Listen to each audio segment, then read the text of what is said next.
एक. आज आपण चौथी गाथा पाहणार आहोत. पकिणनक वग्गो. पकिणनक म्हणजे विविध प्रकारच्या गाथा, म्हणजे एकच विषयाने. अं, आज चौथी गाथा पाहणार आहोत आणि क्रमशः 293 क्रमांकाची गाथा धम्मपदातली. इंटरेस्टिंग गाथा आहे आणि कालच्या विषयाला कनेक्टेड आहे. एसं च सुसमारद्धा नित्यं कायगता सती अकिच्चं तेन सेवन्ति किच्चे सातच्चकारिणो सतानं संपजानानं अर्थं गच्छन्ति आसवा. एसं च सुसमारद्धा. सुसमारद्धा म्हणजे अं, त्याचा प्रयत्न, त्याची कृती अं, निरंतर चालू आहे, सतत चालू आहे, चांगल्या प्रकारे चालू आहे. सुसमारद्धा. सच्चंग. ए सच्चंग असा शब्द आहे तो. ए सच्चंग म्हणजे ज्याची ज्याची प्रॅक्टिस किंवा ज्याची साधना निरंतर चालू आहे. निच्चंग. कोणती साधना? कायगता सती. आता हा एक कायगता सती हा अं, कायगता सती, वेदनागता सती, चित्तगता सती आणि धम्मगता सती. असं एक मध्यम निकायामध्ये एक सूत्र पण आहे. तर कायगता सती त्या नित्य नित्य कायगता सतीमध्ये असतो. नित्यं कायगता सती असा याचा अर्थ होतो या शब्दाचा. नित्यं कायगता सती मध्ये तो सुसमारथा म्हणजे नेहमी असतो. आता नित्य कायेमध्ये असतो. काय गत गत म्हणजे अवस्था. काय गता. गता म्हणजे स्थिती, अवस्था. म्हणजेच काया कशा अवस्थेत आहे, म्हणजेच कायेमध्ये काय आहे या क्षणाला, सध्या काय चाललेलं आहे, किंवा कायेचं स्वरूप काय आहे, कायेचं लक्षण काय आहे. म्हणजे आता काया म्हणजे सगळंच आलं त्याच्यामध्ये. हे आपण वारंवार पाहतोय. कायेचं स्वतंत्र अस्तित्व नाही. काया म्हटली की त्याच्यामध्ये जिवंतपणा म्हणजे जाणीवा आल्या. काया म्हटली की त्याच्यामध्ये इमोशन्स आल्या, म्हणजे भावना आल्या, चित्त आलं. काया म्हटली की त्याच्यामध्ये मनोधम्म म्हणजे मन पण आलं, म्हणजे मेंदू आला. कायेमध्ये मेंदू आहे, मेंदूमध्ये मनोधम्म आहेत, म्हणजे मन आहे. असं म्हणजे काया म्हटलं की सगळं. आणि कायगतानुसती म्हणजे ह्या जिवंत कायेची अवस्था सतीपूर्वक, जागृतीपूर्वक जो नेहमी पाहतो. अकिंचन ते न सेवंती. जे करायला नको, म्हणजे जे करण्यायोग्य नाही, ते तो करत नाही. म्हणजेच किच्चं सातं सातंच कारिणो. सातंच कारिणो. जे करायला पाहिजे, जे करण्यायोग्य आहे, ते सातंच कारिणो म्हणजे सतत करतो, निरंतर करतो. सातच्च कारिणो. आणि पुढे म्हटलंय सतानं संपजानानं. सत्तानं संपजानानं म्हणजे सती संपर्जन्य.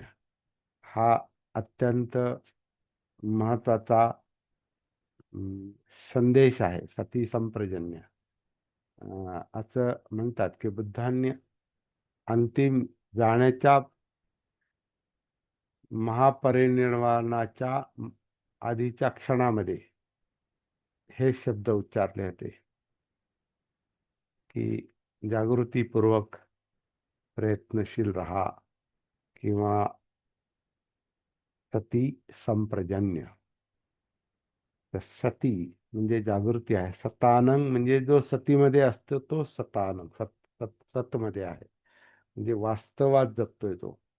सतीमध्ये जगतोय, भानावर जगतोय. आणि संपजानानं,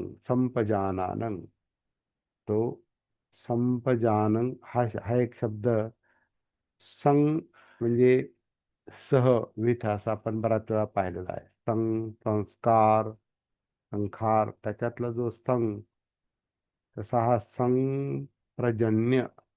सं संग म्हणजे विथ, सह, कशाच्या सह?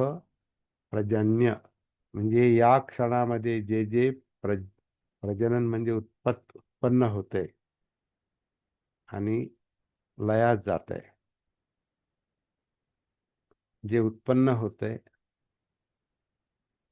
जे जे काही आहे ते कायेमध्ये, जाणीवांमध्ये, चित्तामध्ये, मनोधम्मांमध्ये प्रत्येक क्षणी काही ना काही निर्माण होतं आणि लयात जातं, निर्माण होतं, लयात जातं. हे हेच सतीनं बघायचं असतंय. हेच सतीला जाणवत असतंय. तर जो सतत सतीमध्ये, जागृतीमध्ये असतो आणि हे जे काया वेदना चित्त मनोधम्माच्या पातळीवर जे जे काही निर्माण होतं त्याच्या सह असतो, संप्रजन्य. त्याच्या सोबत तो असतो, म्हणजे जागृत असतो, म्हणजे सतीमध्ये असतो, भानावर असतो. आणि त्याचा परिणाम त्यांनी सांगितलंय. अथंग असा माणूस जो सती संप्रजन्यमध्ये आहे, अथंग गच्छन्ति आसवा, त्याचे जे आश्रव आहेत, त्याचे जे चित्तमल आहेत, जे चित्तमल हे यातना दुःखाचं कारण आहे, विचलनाचं कारण आहे, चिंतेचं कारण आहे, अस्थिरतेचं कारण आहे, अस्वस्थतेचं कारण आहे, भयाचं कारण आहे. सगळ्याचं कारण चित्तमल आहे. चित्तमल म्हणजे चित्तातल्या विकृती, ज्या लोभ आणि द्वेष, हे पाहिजे ते नको, असं पाहिजे तसं नको, इतकं पाहिजे तितकं नको, हे जे पाहिजे नको तर जो जो संघर्ष आहे, हा चित्तमल आहे. आणि हा चित्तमल अविद्येतून येतो. म्हणजे भान नसलेल्या अवस्थेपासून तो सुरू झालेला आहे. सती नसल्यापासून तो सुरू झालेला आहे. आणि सती केव्हा नव्हती? तर यात अस्तित्वाचा, जीवनाचा विचार केला तर ती जन्मापासून नाही. जन्मापासूनच सती नाही, भान नाही, हेच वास्तव आहे. म्हणून बाल्यावस्थामध्ये अजिबात सती नसते. ते हळूहळू वाढत जाते. मग आपण म्हणतो बालकाला कळायला लागलंय. जाणतं होतंय ते बाळ, जाणायला लागतं, कळायला लागतं. म्हणजे कळायला लागतं म्हणजे ते त्याला अ, अ, सती येते, जागृती येते. ते भानावर येतं, त्याला समज येते. सतीमुळे समज येते, म्हणजे दृष्टी येते, समज येते. आणि समज आल्यावर ते समजदारीनं वागतो, ते बाल. तर ते बाल्यावस्थामध्ये काही म्हणजे मुळीच समज नसते सुरुवातीला. आणि ते बालक त्यामुळे ते पूर्ण परावलंबी असतं. म्हणून त्याचं सगळं करावं लागतं लहान बाळाचं. तर जसं मोठं होतं तसं त्याला समज येत जाते, त्याला अस्तित्वाचं भान येतं, किंवा आजूबाजूची परिस्थिती त्याला ते अस्तित्वाचं भान शिकवते. त्याला आई सांगते, त्याला वडील सांगतात, आजूबाजूचे लोक सांगतात, किंवा तो स्वतःच्या अभ्यासानं शिकतो, स्वतःच्या अनुभवातून शिकतो. म्हणजे एखादी गरम गोष्ट समजा एखादी एखादा समजा गरम तवा किंवा काही गरम गोष्ट ज्याचा चटका बसतो किंवा शॉक बसतो, चटका बसतो. तर चटका काय आहे हे जोपर्यंत त्याला चटका बसत नाही तोपर्यंत त्याला ते कळत नाही. आणि चटका बसला की मग तो जागा होतो आणि मग म्हणतो हा हे गरम आहे, याला हात लावू नये. किंवा त्याला तसं सांगितलं जातं ते गरम आहे, त्याला हात लावू नको.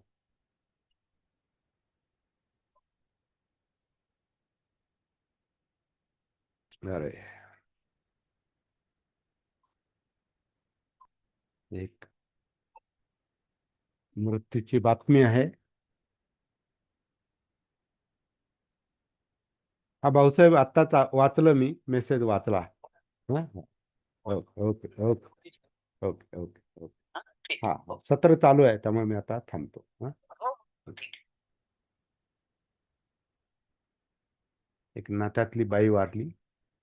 असंच आहे, जीवन हे असंच आहे. तर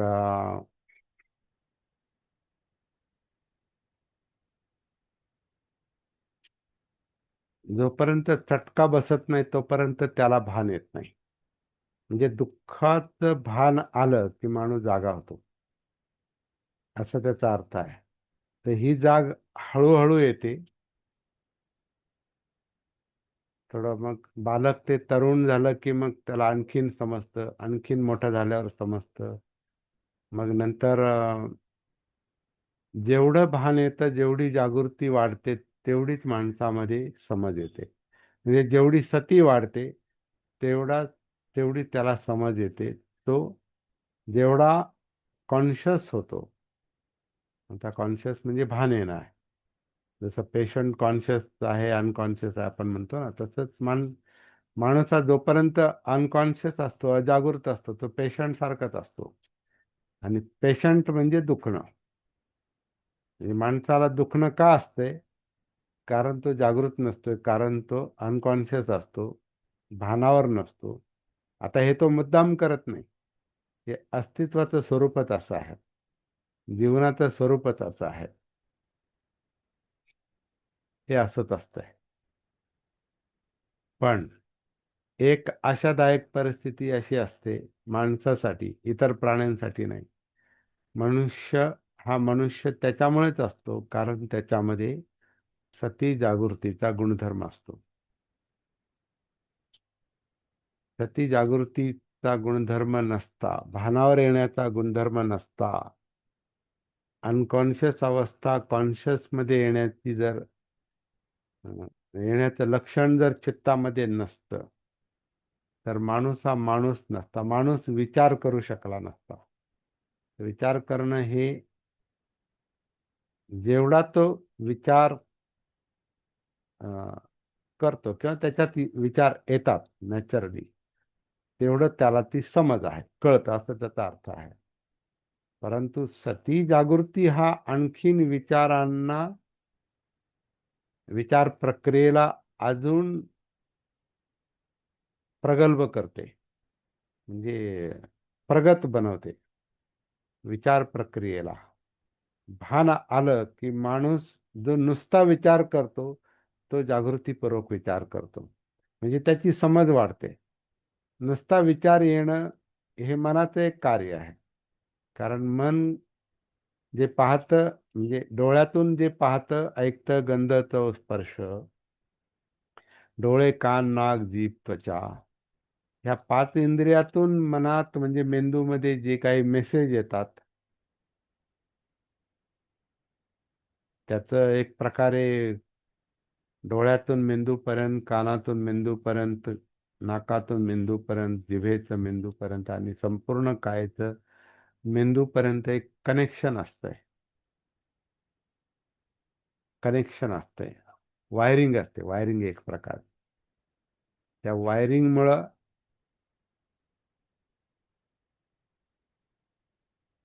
वायरिंगमुळं ते मेसेज तिथपर्यंत पोहोचतात. एक मिनिट.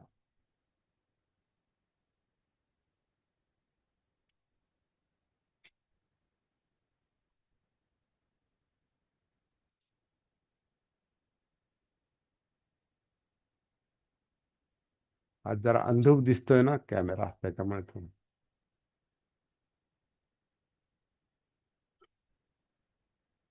तर या 5 इंद्रियांचं वायरिंग जे मेंदूपर्यंत असतं, त्याच्यामुळे ते विचार प्रक्रिया निर्माण होते. आता ती एक ती प्रक्रिया जी आहे ती बारकाईने समजून घेण्याचा विषय आहे. ती प्रक्रिया बारकाईने समजून घेण्याचा विषय आहे. अं, रूप, वेदना, संज्ञा, संस्कार, विज्ञान, पंचस्कंदाच्या भाषेत ती प्रक्रिया समजून घ्यावी लागते. पण साध्या भाषेमध्ये जे डोळ्यांना दिसतं, म्हणजे डोळे जे पाहतात ते मेंदूला दिसतं. कानाला जे ऐकू येतं, ध्वनी, ते ध्वनी कशाचे आहे, तो आवाज कशाचा आहे, मेंदूला कळतं. वास येतो, पण तो कशाचा वास आहे, सुगंध की दुर्गंध, चांगला की वाईट, ते मेंदूला कळतं. जिभेला चव कळते, पण ती कशाची चव आहे, तिखट, खारट, आंबट, तुरट, चांगली, वाईट, प्रिय, अप्रिय. प्रिय अप्रिय हा चित्ताचा विषय आहे. परंतु पदार्थाची चव हे जिभेला जिभेवर चव असते, पण चव कळते ती मेंदूला, मनाला. आणि त्वचेला जो स्पर्श होतो, जो काय आहे तो थंड, गरम, खडबडीत, मऊ, जो काय आहे तो अं, सलणारा किंवा न सलणारा, सुखदायक, दुःखदायक, जे काही स्पर्श होतो, जो काही स्पर्श होतो, तो स्पर्श इंद्रियाला होतो, म्हणजे त्वचेला होतो. परंतु स्पर्श कशाचा आहे आणि तो स्पर्श काय आहे, हे आपल्या मेंदूला समजतं, म्हणजे मनाला समजतं. तर हे मनाचं जे कार्य आहे, हे जे चाललेलं आहे ते नॅचरली चाललेलं आहे. ते आपल्याला माहिती नाही. काय चाललंय आपल्याला माहिती नाही. ते जाणवतं, पण नेमकं काय चाललंय आणि कशामुळे चाललंय, हे तिथं सतीनं पोहोचल्याशिवाय ते कळत नाही. म्हणून धम्मानुसती म्हणजे शेवटचं काम आहे खरं म्हणजे. पण ते काम करण्यासाठी आधी कायेमध्ये उतरावं लागतं. कारण ते म्हणजे आत आहे. याला मनोधम्म आपण म्हणतो, मेंदू म्हणतो, नर्वस सिस्टम म्हणतो, मज्जासंस्था म्हणतो. ती कायेत आहे. त्याचं सेंट्रल ऑफिस, जे जे सेंट्रल कार्यालय आहे मेंदूचं, ते इथं आहे, डोक्यात आहे, मेंदूत आहे. म्हणजे मेंदू हा मुख्य आहे, शरीराचा राजा म्हटलं त्याला. तो किंग आहे. तर त्या राजापर्यंत, त्या किंग पर्यंत, त्या सेंट्रल ऑफिस पर्यंत, सेंटर पर्यंत जाण्यासाठी आतून सुरुवात करावी लागते. म्हणून ते कायेत उतरावं लागतं. आणि कायेत उतरल्यावर, म्हणजे आता एकदम आपण पुढच्या गोष्टी केल्या, उतरल्यावर काय दिसतं ते, तर तिथं आपण असं लगेच जाऊ शकत नाही. त्याचे काही जे टप्पे आहेत, ते टप्पे म्हणजे काया, वेदना, चित्त, मनोधम्म आहे. त्यामुळं ते जे बोध होण्याचं, कळण्याचं, जे कळण्याचं जे तंत्र आहे, किंवा समज समज येण्याची जी काही सिस्टम आहे, पद्धती आहे, किंवा काय जो काही मार्ग आहे, तो मार्ग काया, वेदना, चित्त, मनोधम्म असा आहे. पण कायेमध्ये उतरल्याशिवाय आपल्याला ते कळत नाही. आणि कायेत उतरल्या पहिल्यांदा काय होतं, तर म्हणे हे कायगतानुसती असा एक शब्द जो आहे, आता हा एक वेगळा शब्द तुम्हाला लक्षात आला असेल, ती कायानुसतीच आहे. परंतु कायेत उतरल्यानंतर कायेची अवस्था काय काय आहे, कशी आहे,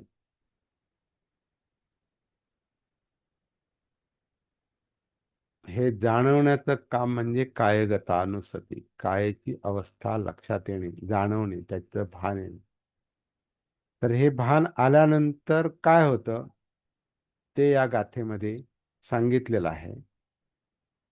आता या कायेमध्ये कसं उतरायचं वगैरे हे आपण काल डिटेल आपण पाहिलेलं आहे. मला वाटतं कालचं जे सत्र आहे हे प्रॅक्टिकल सत्र झालेलं आहे. काल आपण थोडंसं साधनेचाच भाग पाहिलेला आहे. प्रॅक्टिसचा भाग थोडासा पाहिलेला आहे. कारण ती कालची गाथा तशा प्रकारची होती.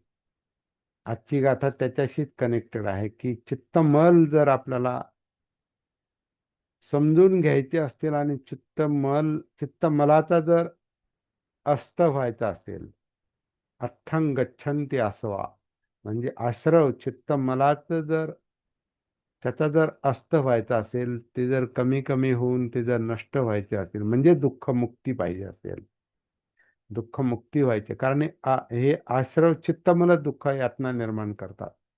त्याला तृष्णा हा एक शब्द आहे. चित्तमल म्हणजे तृष्णा, लोभद्वेष मुख्यतः. मग त्याचे अनेक रूप आहेत, अनेक पद्धत, अनेक अंग आहेत किंवा अनेक पद्धतीचा लोभ असतो. वस्तूंचा लोभ, लोकांचा लोभ, विचारांचा लोभ, आपल्या अनुभवांचा लोभ.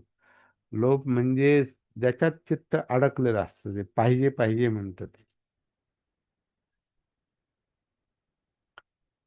तर जिथं ते पाहिजे पाहिजे नको नको जाणवतं ते चित्त. जिथं विचार विचार धम्म मनोधम्म जाणवतात ते मन.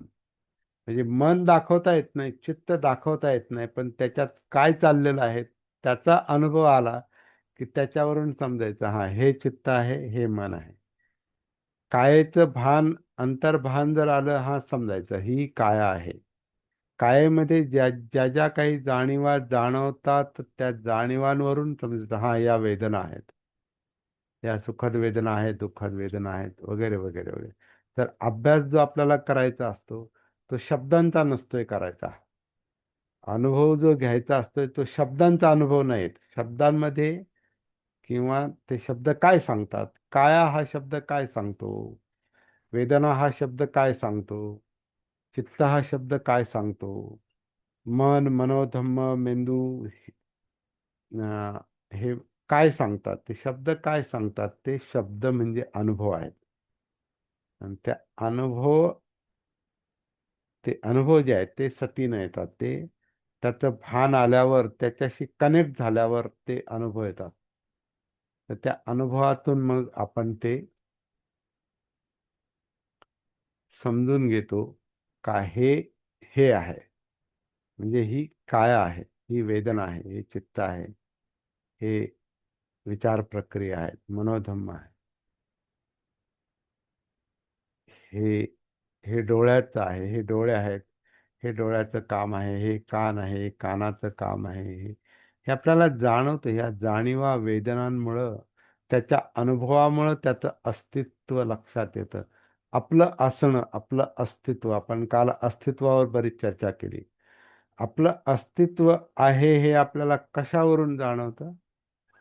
जाणीवांमुळं, वेदनांमुळं. वेदना कशामुळे जाणवतात? सतीमुळे, जागृतीमुळे. अशा प्रकारचा हा आपला अभ्यास चाललेला असतो. तर ही गाथा जी सांगते ना, की जे करायला पाहिजे ते केलं पाहिजे आणि जे करायला नको ते नाही केलं पाहिजे. जे करायला पाहिजे ते सातत्यानं केलं पाहिजे आणि जे करायला नको, अकरणीय आहे, अकिंचन अक अक अकिच्चंग आहे, जे करण्यासारखं नाही, करण्यायोग्य नाही, ते अजिबात करायचं नाही. आणि जे करणे योग्य आहे ते सातत्यानं करायचं. निच्चंग कायगता, निच्चंग म्हणजे सतत करायचं. जे करण्यायोग्य आहे ते कायेचं भान ठेवून वर्तनात राहता. कायेमध्ये वर्तन पण आलं परत. तर सतत कायेचं वर्तनाचं भान ठेवून सतत जे जे करायला पाहिजे ते केलं पाहिजे सातत्यानं. जे करायला नको ते अजिबात करायला नको. पण हे सगळं कधी शक्य आहे? जर आपला तिथे संपर्क असेल तर. जर आपण त्या पातळीवर, त्या लेव्हलवर भानावर असू तर, जागृत असू तर, तिथं आपल्याला जे जे काही निर्माण होतं त्याचं संप्रजन्य होतं. सती संप्रजन्य त्याचं भान आल्यावर ते जे जे काही निर्माण होतं, प्रजनन होतं, निर्माण होतं, त्याचं जर भान आलं आणि त्याच्यात जर चित्तमल असतील तर ते असताच जातात असं म्हटलेलं आहे. ते नाश पावतात. जे दुःख देणाऱ्या ज्या गोष्टी असतात, दुःखदायक गोष्टी म्हणजे दुःख, हे सतीनं नष्ट होतं, जागृतीनं नष्ट होतं, असा त्याचा अर्थ आहे. त्याच्यामध्ये स्पष्टपणे जागृतीची दुःखमुक्तीची प्रक्रिया सांगितलेली आहे, निब्बाणाची प्रक्रिया सांगितलेली आहे, बुद्धत्वाची प्रक्रिया सांगितलेली आहे. तर जेवढं आपण प्रॅक्टिकली प्रत्यक्ष साधनेने खोलात शिरतो, आणखी खोलात जातो, पठाण करतो, प्रस्थान करतो, पुढे पुढे जातो म्हणजे खोलात जातो, हाडामासात उतरतो, संपूर्ण जीवनात उतरतो, तेव्हा आपल्याला हे कळतं काय करायला पाहिजे, काय करायला नको. जेव्हा याची समज येते तेव्हा आपण जे करण्यायोग्य आहे तेच करू शकतो, आणि जे करण्यायोग्य नाही ते आपण टाळतो. म्हणजे सब्ब पापस्य अकरणं. जे वाईट आहे, जे करण्यायोग्य नाही ते आपण करत नाही. सब्ब पापस्य अकरणं होतं. आणि हे कौशल्य आपण संपादन करतो. कुशलस्य उपसंपदा, हे कौशल्य खरं म्हणजे न करण्याचं कौशल्यच महत्वाचं आहे. बाकी मग जे होतं ते चांगलंच होतं. गढूळ पाणी स्वच्छ झालं की पाणी स्वच्छच राहतं. पाणी मुळात स्वच्छता आहे, ते गढूळ होतं. तसं हे चित्त मन हे मुळात शुद्धच आहे, ते संस्काराने अशुद्ध होतं किंवा चित्त मलानं अशुद्ध होतं. आणि कारण त्या संस्कारानुसार पुढे सगळं अं, वर्तन होतं. चांगले संस्कार चांगले वर्तन, वाईट संस्कार वाईट वर्तन, अधम्म वाईट वर्तन, सद्धम्म सद्वर्तन. अधम्माचा परिणाम दुःख, सद्धम्माचा परिणाम सुख. हे सगळं जे कळतं हे जागृतीला कळतं, सतीला कळतं. म्हणून सती सतानं संपजानानं, जागृतीपूर्वक तो जाणतो, जागृतीच्या आधारे तो जाणतो. वेळ आपला संपत आलेला आहे.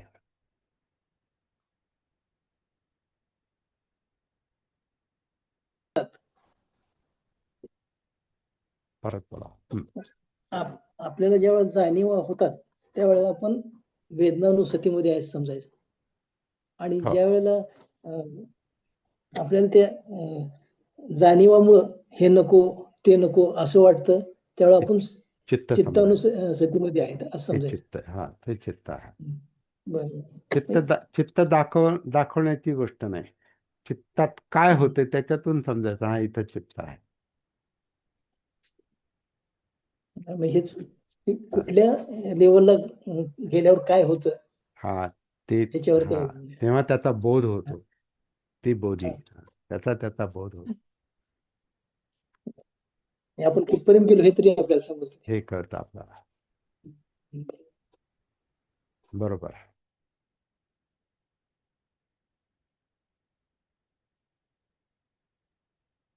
दानके सर,